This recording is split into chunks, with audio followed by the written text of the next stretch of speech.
Welcome, everyone, to RB1: a Fantasy Football Podcast, part of the Fake Teams Podcast channel. I am rom-com aficionado Damian Harris, truther, and said Christian McCaffrey would go 1,000 and 1,000 before it was cool.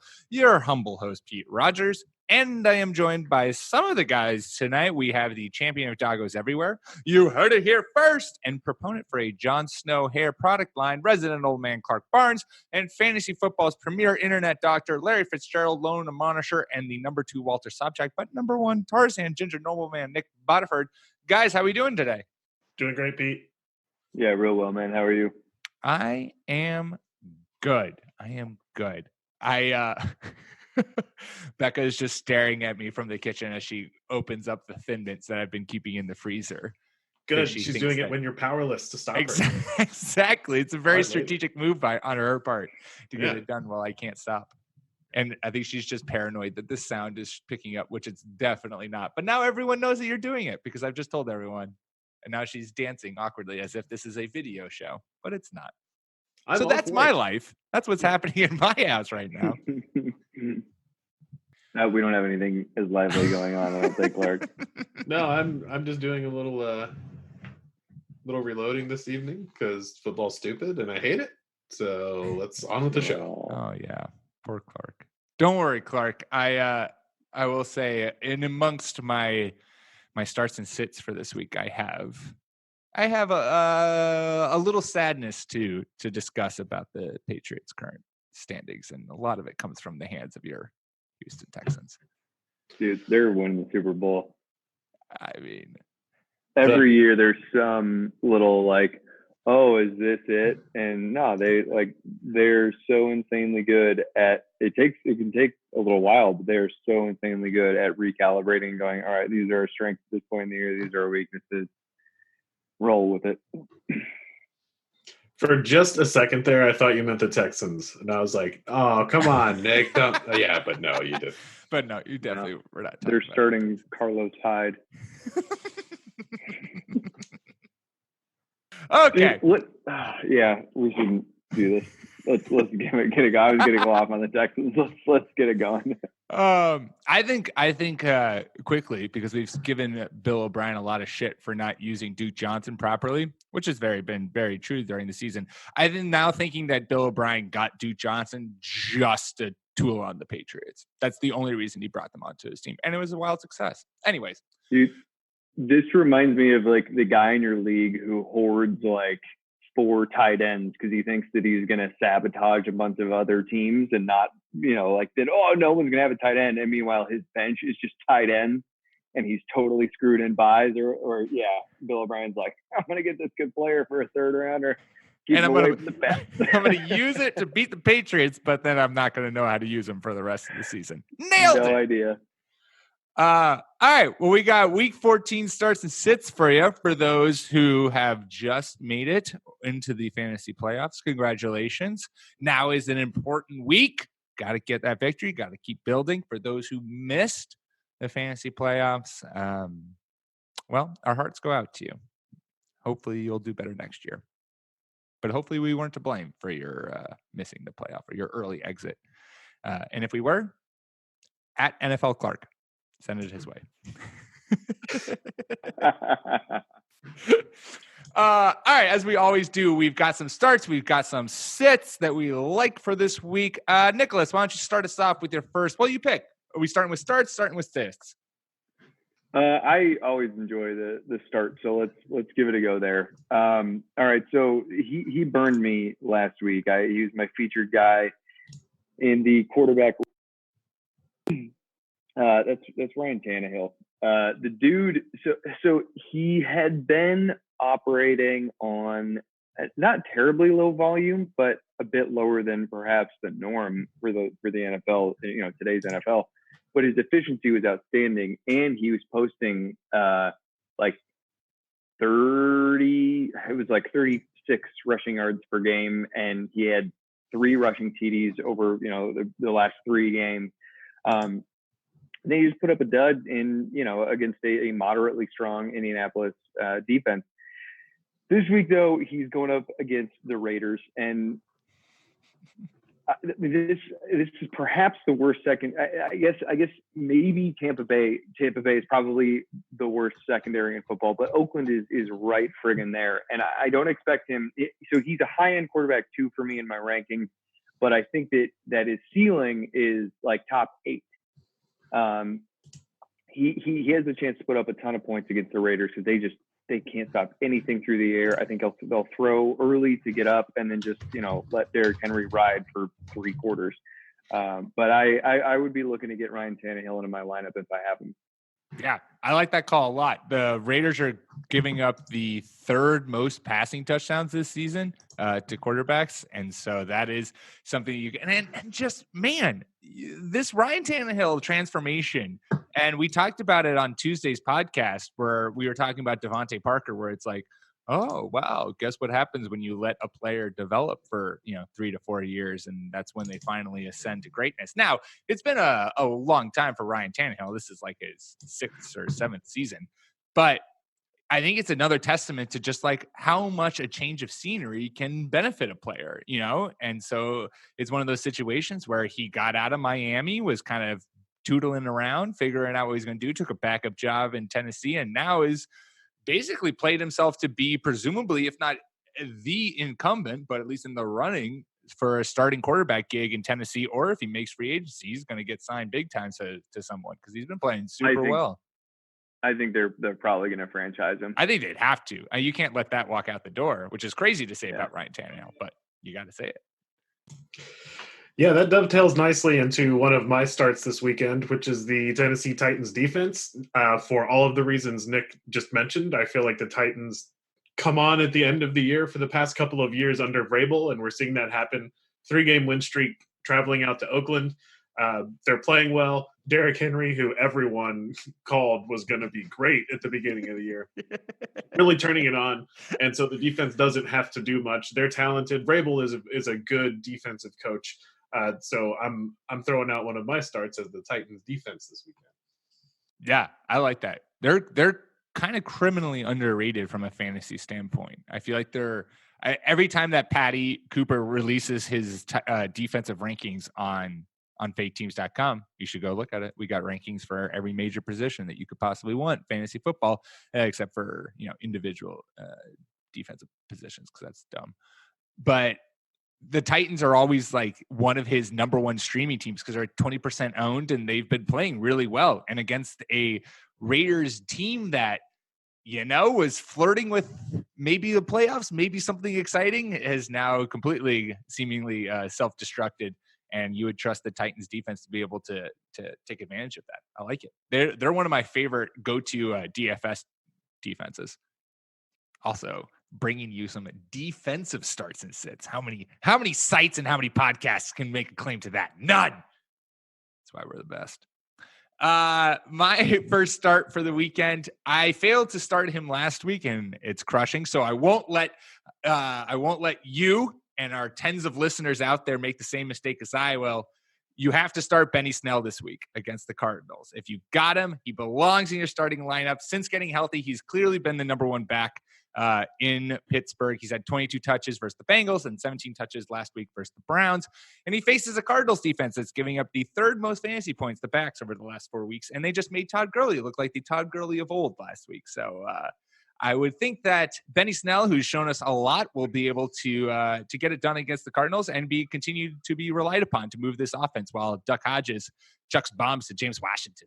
Yeah, I like it. And I love to stroll down narrative street. The Steelers had a pretty emotional win last week. Duck Hodges is playing well. If they just get something out of the quarterback, Tomlin is touted to be a great defensive mind at coach. And I don't know about that, but they seem pretty jazzed after winning last week, and they may carry a little momentum into this one as well.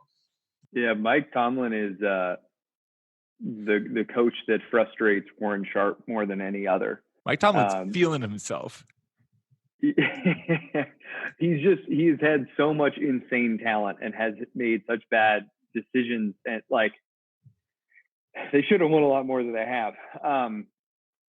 So, okay, I want to challenge you on this one a little bit, Pete, because James Conner is a limited participant in practice, and he was a limited participant in practice last week. I think he might come back. So what are you thinking for Snell if Conner is able to come back this week? I mean, I'm still on board with it because Conner came back, back in week 11 against the Browns and then immediately left after 5 carries. Like I think if Conner's 100% healthy, then yes, that obviously puts a cap on Benny Snell's maximum fantasy value. But I do think that Snell has shown enough that even with a healthy James Conner back there, he's still probably going to see 8 maybe touches. That's what I would think, like 8 to 10 touches, even with a healthy Conner back there. I personally just don't have faith that even if Conner is practicing again, even in line to play, that he's going to suddenly get the full workload or be able to withstand the full workload. So I still would like Benny Snell as like a low RB3 with Conner starting or playing. It's hard to read the tea leaves here, but my understanding is Conner has a shoulder injury. And so I think that that's an injury where you can go through some walkthroughs and practices, but he was tweeting about wanting to avoid surgery and how he was going to not play until he was confident that he could avoid surgery. So go ahead. He just wants to push back surgery. He's going to have it to fix it. It's an AC joint sprain. So this is the thing. It's being listed as an AC joint sprain, but this is the most severe AC joint sprain I've ever heard of. It's kept him out for like 5 weeks. Yeah, Anthony Miller played with his last year. Yeah, and he dislocated his shoulder like 7 times, but he still played. And Randall Cobb had a really successful season with this a few years back. It's an injury that you can play on. It's very weird that this is the case. Now I got to go double check that. Is it what Dalvin Cook has too? Now he has an SC joint sprain. So AC connects in a different spot. The SC is still a shoulder thing, but it connects up on like the pec. He can play, but he'll probably have to have surgery, I think, in the offseason too. But I don't know. I think that news will come out at some point that says that there was more to Conner's injury, because this is weird for what the injury is listed as. So anyway, I'm on board with what you guys are saying, that Snell is probably still a safe start. I mean, the Bengals can't stop bringing anything. 10 carries against them is, that's 60 yards and a touchdown. You can very possibly bank on that. Beautiful. That's why Nick is the fantasy football's premier internet doctor, for that kind of insight right there. I love it. Everyone's flashing their muscles so far this podcast. Clark, give us your another start for this week. So I've got 3, and I want to save my last one for last. DJ Chark has had a couple of bad games lately, as the Jaguars have learned that hard lesson that Gardner Minshew is the future.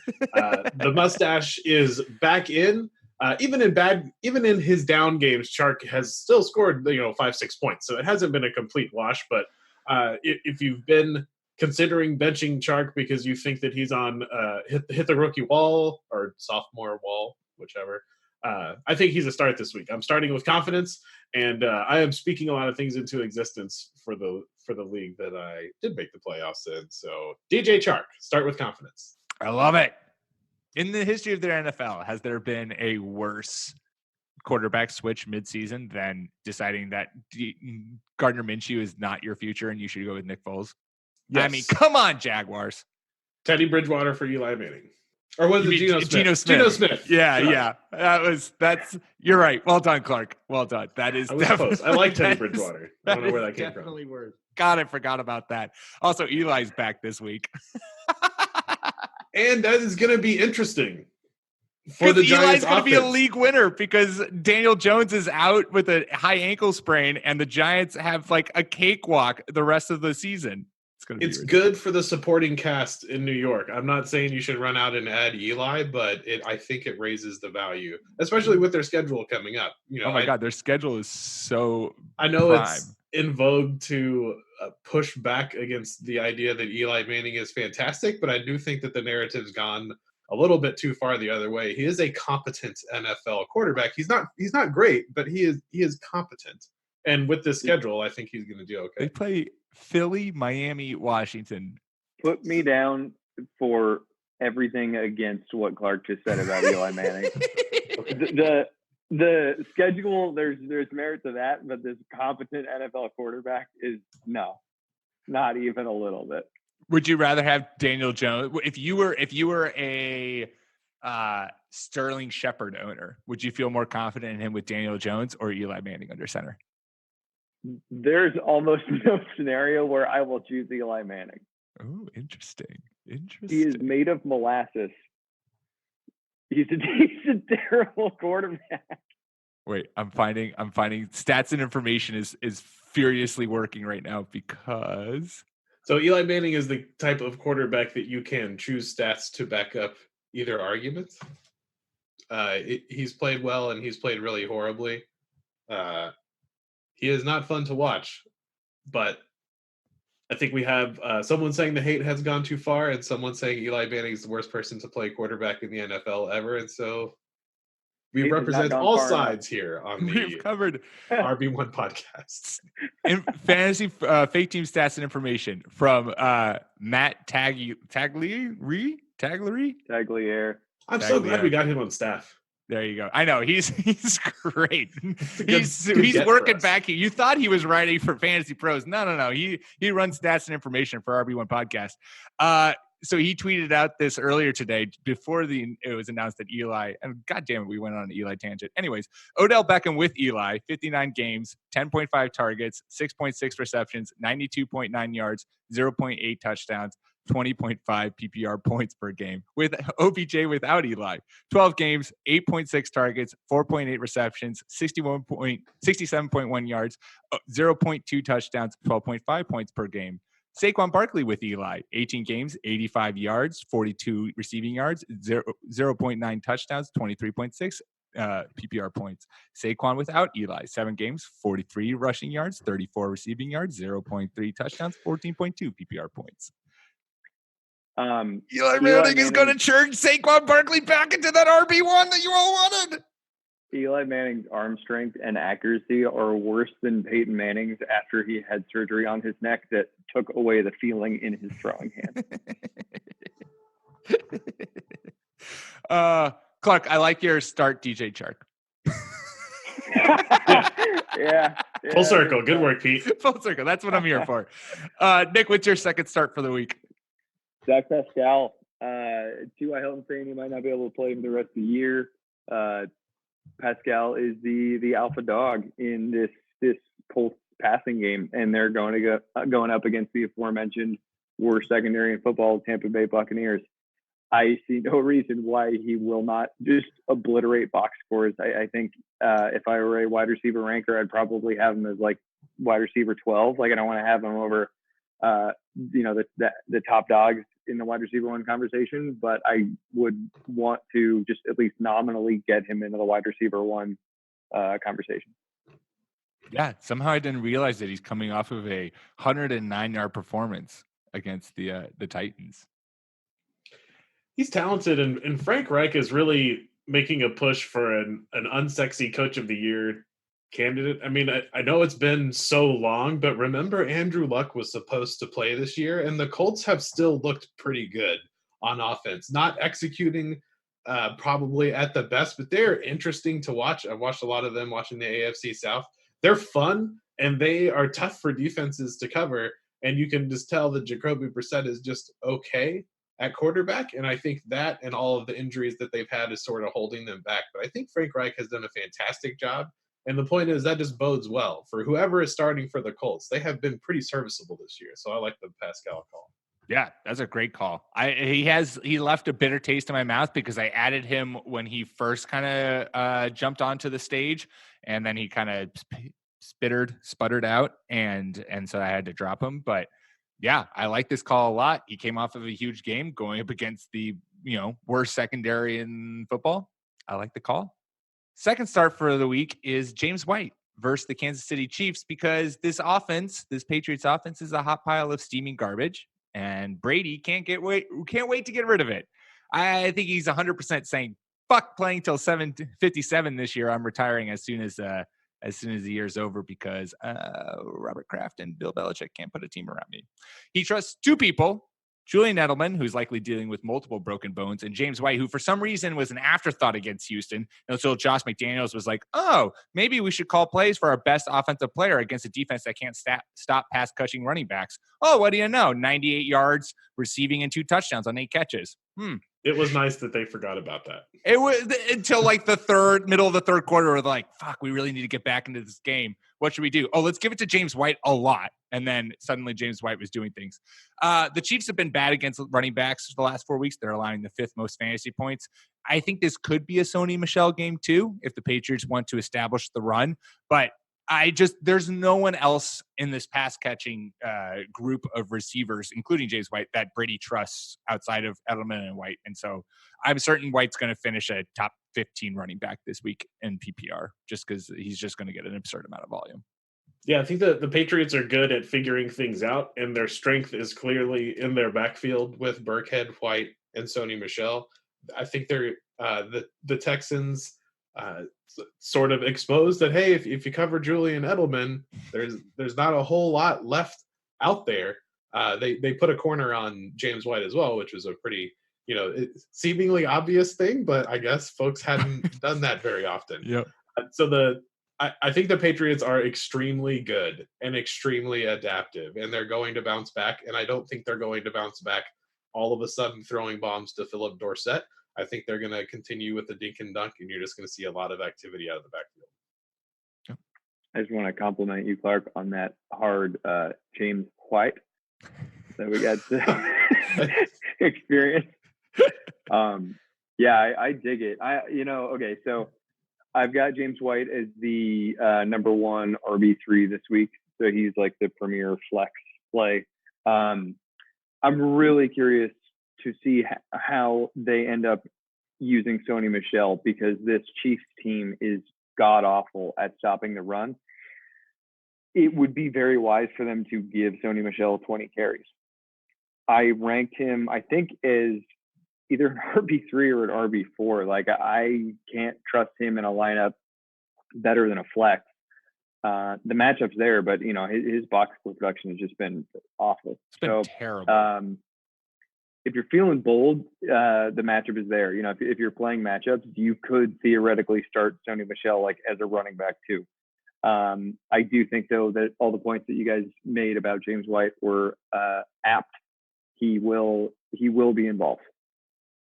Yeah, especially after Josh McDaniels fell asleep at the wheel against Houston and then was like, oh, maybe we should be playing James White.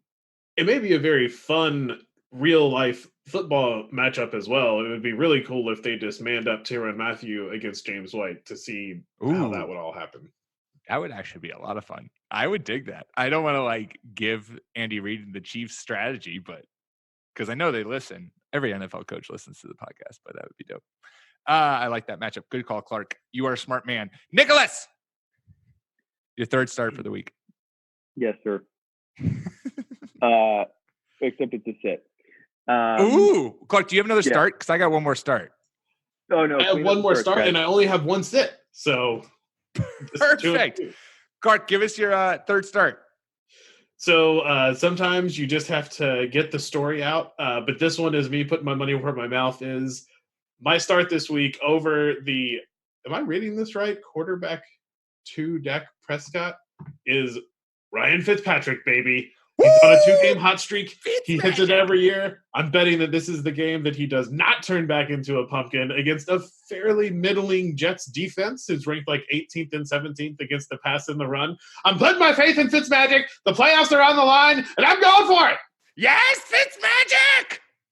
I'm on board. Yeah, he's my quarterback 12 this week. I kind of did the same thing I was talking about with Dak Pascal, just like getting him into that one tier, the QB 1 tier, the wide receiver 1 tier.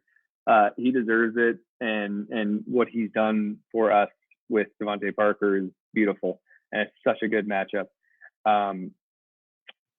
Clark, I have to confess that I only just now understood the phrase that you've been using for the year that I've known you, of turning back into a pumpkin, being a reference to the help me, the term Cinderella.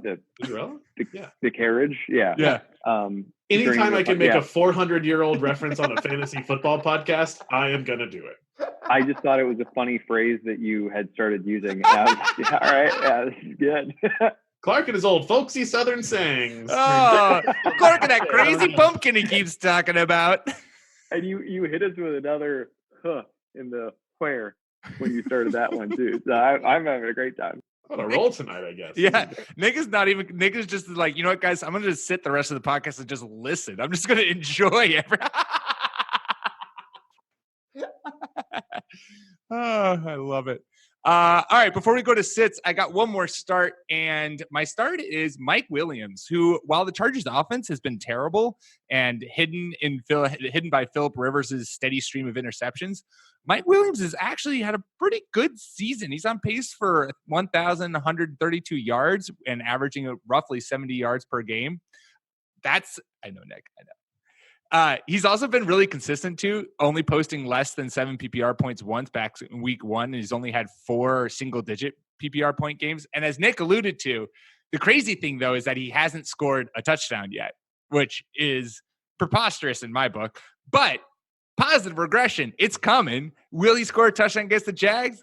I don't know, but I would love him to do it and to get a touchdown. And even if he doesn't, he's still putting up a pretty consistent performance where he's going to get you solid flex work. And if he does score a touchdown, you don't want to miss out on that. So I like him this week to continue thriving, because this is an offense that I have totally overlooked and ignored because Phillip Rivers is tossing the ball away like it is a hot potato. But Mike Williams quietly doing it. So I'm blanking on the guy's name. JJ Zacharyson was talking about this in the late round podcast today. The Trends episode doesn't look like the print version is out yet, or the written version is out yet. Otherwise, I'd get it right. But I think it was like Armani Tunes. Mike Williams is on pace to set the record for most yardage without a touchdown. The record, I think, was founded in like 1991 or like 95. And it's 980 yards or something without a score. He's on his way there.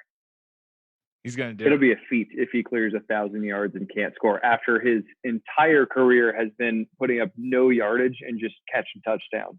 Maybe this is just like the world balancing out. He just needs an equilibrium. He's scored so many touchdowns that now he has to get the yardage to accommodate for that touchdown production. If you want to upset a nerd like me, you can say that, oh, this is regression. It's not how regression works, but you could do it. But one could say that if they wanted to. All right, before we hit up sits, we're going to take a quick ad break. All right, we are back, and it is now time to talk about those players who maybe you shouldn't be starting this week. Nick, why don't you start us off? So might be a bit of an oddball one, but my sit is Darwin Thompson. I think we're at the point in the year where everyone, you're made it in the playoffs. You're starting to look at, I might have to bench one of my starters because of usage or whatever. How am I going to get around this? Well, Darwin Thompson was a hot name in June and July in some circles. Outside of the pod. In our circle. In this circle. This circle was very I went down with that ship 3 months ago. I know. You turned me on to him. I was like, all right, nice. Sorry, guys. Anyway. Never listened to me for running back. Matt Kelly, the podfather, he was like, no, get the hell out with this one, without no Darwin Thompson. Anyway, we thought that there was a chance that he could take over the backfield. That obviously didn't happen when Damian Williams was down the first time. It was like, oh my God, is this going to be Darwin Thompson? Is he going to get like the 1B role? No, didn't happen.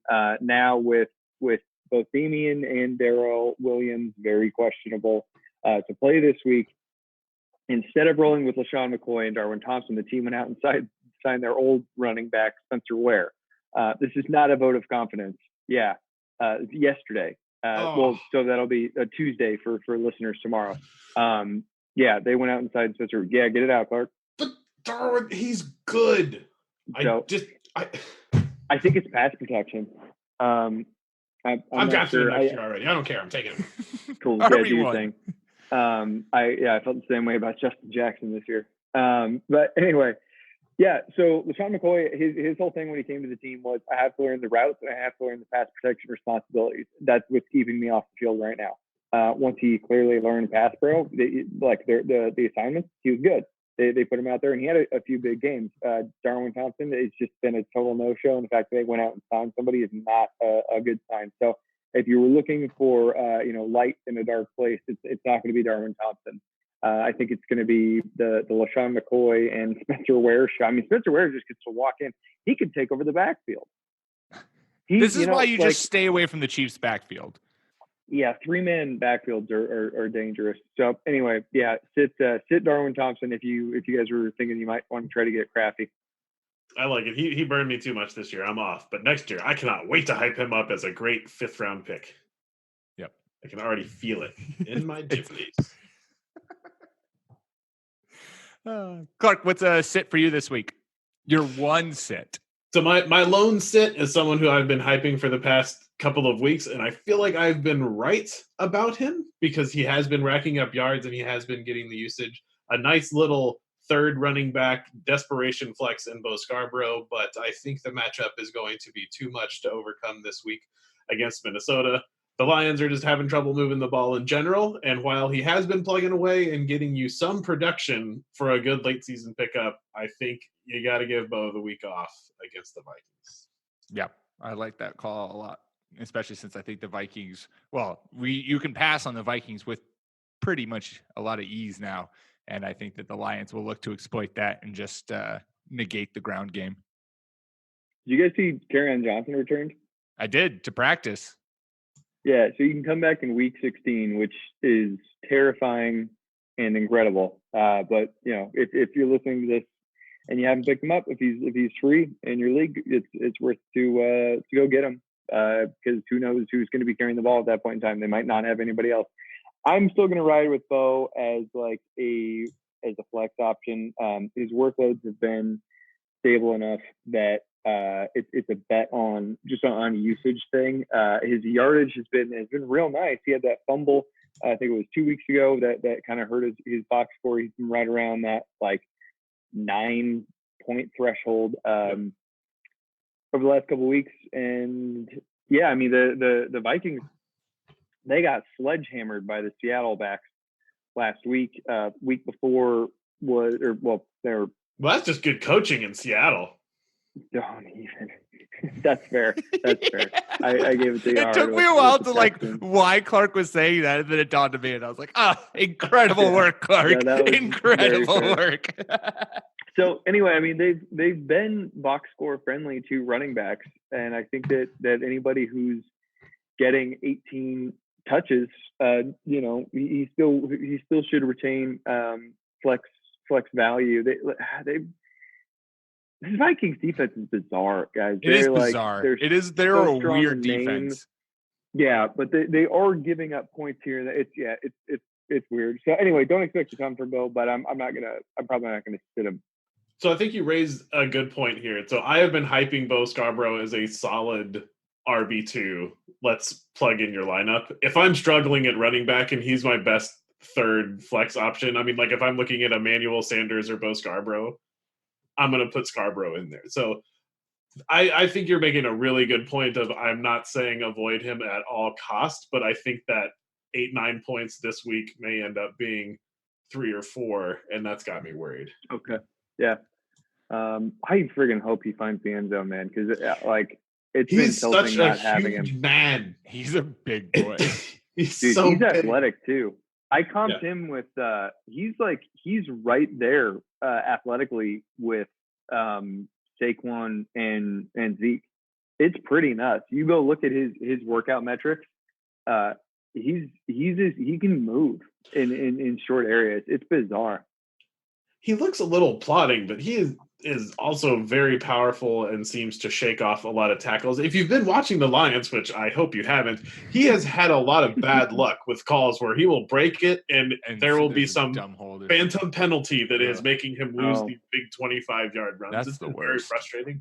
Someone who's been hyping this person, but he is okay. And I made the comp to LeGarrette Blount of it doesn't really look great when he's doing it, but people just seem to have a hard time getting him down. And when he gets some momentum going, it's a good old-fashioned thing to watch, and I enjoy Yeah. it. A swift moving 235 pounds is tough to take down. Hard to bring that person down. Yeah. My first start and sit for this week. I am not having a lot of faith in Marquise Brown against the Bills. There's a few things going against him in my book. First of all, the Bills defense, primarily Tre'Davious White, has been very good this season. They're allowing just 4 touchdowns to outside receivers on the season. And the Ravens have shown a proclivity for not loving to throw the football to their wide receivers. And given Buffalo's struggle stopping the run, I could see it being a Mark Ingram, Gus the Bus, and Lamar Jackson juking everyone out of their shoes game. And the Ravens just doing what they do best and running the football and throwing it to Mark Andrews and not really targeting their wide receivers. So I don't love him this week. It's a scary matchup, man. I feel you. Tre'Davious White is the real friggin' deal. Brown He's been playing great this year. Yeah. Brown has, the ability to house it anywhere.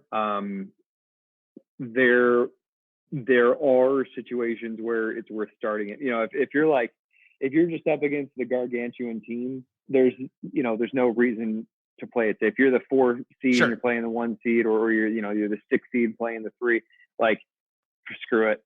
Go big. If you don't have anything better.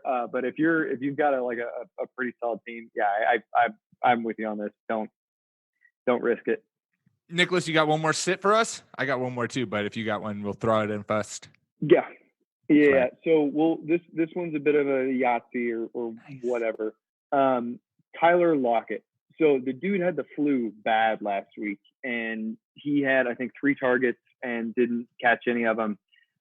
He looked terrible in the interview after the game. We need to heavily monitor local reporting and try to decipher if he's feeling better, if he's good to go. Because if he is, the Rams Hawks, they usually put up some points against each other. I suppose he might get some Jalen Ramsey treatment, but I mean, slot guys are slot guys. Like they'll get the job done in there. What are you giggling at? But anywho, if Tyler Lockett is not getting a clean bill of health on Friday, I would probably not be putting him in the lineup. If he is, then he's a start, because it should be a fun one. I just have 2 comments about the stupid Seattle Seahawks. I missed the playoffs in my big money league by 1.25 points because after I turned the game off, DK Metcalf decided to show up and put up literally just enough for me to lose. And second, most touchdown and interception celebrations are dumb. And it's not because I'm old and because I don't like fun. It's just because they're stupid and uninspired. That is not the case from what we saw in Seattle with that touchdown dance. I didn't get it. I finally saw all of these people online tweeting about, like, white people won't get this. And I'm like, go on, I don't get it. And then that was just fantastic. So hats off to the Seattle wide receivers for knocking down that touchdown celebration. Very, very fine job, everybody. That was hip. There you go. Rousing endorsement from resident old man Clark Barnes. Just got to do it well, guys, and I'm on board. The seal of approval is there. We'll wrap up starts and sits. I got one final sit before we get the Oracle on the phone to give her our most pressing question. I'm going to fade Zach Ertz this week, and my lack of confidence in Zach Ertz this season has been well documented. I have taken many times to tell you that he is not as good as he once was. But against the Giants, they were allowing the 3rd fewest points to the position, and he got outplayed by Dallas Goedert last week in Miami. And I don't know if I necessarily trust him to be able to produce. I'd rather start Kyle Rudolph versus the Lions, rather start Tyler Higbee versus the Seahawks. And my main guy this week, who's only owned in 48% of leagues, Vance McDonald versus the Cardinals, who give up 100 yards and a touchdown to every tight end they've ever faced. So I would much rather start those 3 guys over Zach Ertz this week. So if you have Zach Ertz and you need the win, as you know, you are a high seed, or you're just not wanting to fall further down the toilet bowl, I would think about sitting him. They're rare, man. Like they just keep giving the cards deep. to tight They ends. do. It's ridiculous. You thought that they would maybe adjust because like in week 3 or 4 they released, wasn't it DJ Swearinger who was their starting safety, and they released him. It was someone who they released, right. and I was like, oh shit. Well, there goes like the Cardinals as being this tight end haven because they are going to now put someone in who can actually cover tight. Nope. They just can't cover tight ends for whatever reason. And I love it. It's like one of the most consistent things you can trust this fantasy season is whatever tight end goes up against the Cardinals is going to have a big day. So over the last 2 games, backups Ross Dwelly and Tyler Higbee. It doesn't fucking matter. It's and this was the team that made OJ Howard. He's back. The only team. The only team that made people who had OJ Howard be like, see, OJ can do this. It's like, no, just because he was playing the Cardinals. Yeah, I don't know. It's like a goofy version of how like the Pats and Eagles and Bills would be like, yeah, fuck it, run. You're not going to win the game if you run against us. So go for it. We're going to set 5 TVs, idiot. But like, what a weird strategy with Cardinals. Throw it to your tight ends. You can't beat us doing that. I don't get it. But whatever. Also, my super sneaky, you guys want to hear my super sneaky hot Eagles trade that should happen this offseason? Yeah. Fire away. Let's get rid of what if the Eagles traded Dallas Goedert to the Jacksonville Jaguars for Nick Foles? Who says no? Everyone. No, it's happening. Philly fans would love Nick Foles. Oh my God, they want him back so badly. It would be so angry if they traded like their future all-pro tight end away to get the backup that they gave away. Now who won them a Super Bowl? Philly fans never forget. God. They should trade Ertz, though. They should trade Ertz. Maybe they trade Ertz for Nick Foles. Who says no? Stop. He has so much money. His contract is enormous. Oh, Jaguars. Even when you do it right, you do it wrong. All right. Well, there you go. Those are starts and sits for the week. We are now going to call the Oracle and get her thoughts on week 14. Now, we normally like to reach out to our listeners, to you, the wonderful listeners, to see if you guys have any pressing start-sit conundrums that you need answered by her. We got no responses this week, probably because we maybe sent the tweet out a little bit late. So I'll open the floor. I have a conundrum, but do either of you have a start-sit conundrum that you have been grappling with that you'd like to put forward to the Oracle? Nah. Giving it a look-see right now. Sure, yeah. Half-point PPR. Dave Montgomery or Deebo Samuel. All right. Let me write those down. That's similar to my question. Mine was going to be Montgomery or Alexander Mattison. All right. Let's get the Oracle on the phone, and we will ask her Nicholas's most pressing question.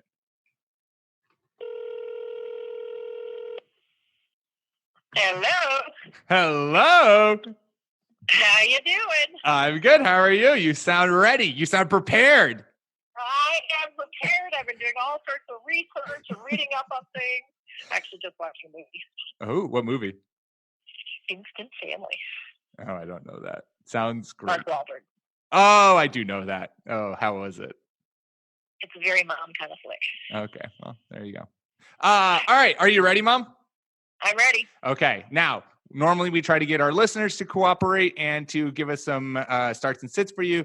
They fell through. So listeners, step your game up. The Oracle is very upset with you.